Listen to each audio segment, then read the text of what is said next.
Hi everybody, I'm Stephen Levine from NASCAR Illustrated here at Hendrick Motorsports in the 4888 Trophy Room with Steve Letarte, crew chief for the number 88 National Guard Chevy. We're doing a new segment called Ask a Crew Chief, where we ask a real live NASCAR Sprint Cup crew chief your questions. Thanks for taking the time, Steve. Hey, no problem. Appreciate you coming. This sounds like it's going to be a fun little segment. I'm glad I could take part. Okay, this question is more of a strategic nature. This is from Twitter. Joe Alvarado wants to know, how do teams decide what pit stall to choose, and what are the factors that go into making that choice? Well, pit stall selection has become quite an art or a science in the last few years. Years ago, the simple decision was pit stall 1 was the best, and anything with an opening was the next best, and from there, it didn't really matter. We race now every lap. Yellow, green, pit stops, on pit road, everything is a competition to try to gain that advantage, and even does pit stall selection. So pit stall 1, because it's the closest to the exiting camera, is normally the best one to pick.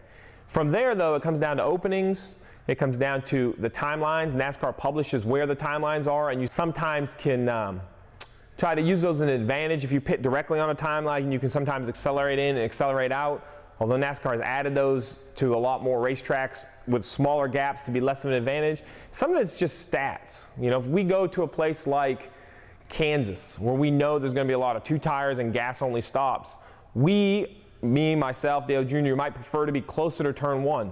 So when we leave pit road, we have less traffic, less congestion, and we can have a cleaner exit. Something as simple as Chad likes to pick in the corner at Dover because he feels he can call a better race when he watches his car off turn 4. There's a lot of different theories why you pick, why you do. It's kind of like the signature of the crew chief and what track you're at. Yeah, I've seen Chad out there actually measuring each pit stop to see if he's got a couple inches advantage. Oh yeah. No, we have a blueprint. I have a blueprint that's provided to me by our engineers. I know everything from where the bathrooms are to where the big screens are to where the stats are of who runs what pit stops, what pit stalls have the best average finish.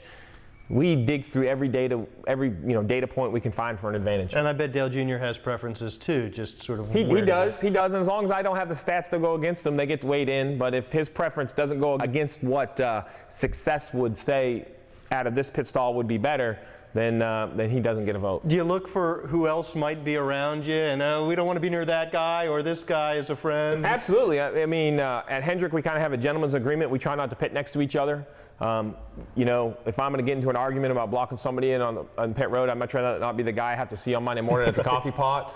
And there are teams that maybe they have a younger driver, or maybe this isn't their strongest track, and you would strategically try to pick around them, where you can, if you figure I'm going to outrun someone, I want him behind me so I can have an opening coming in.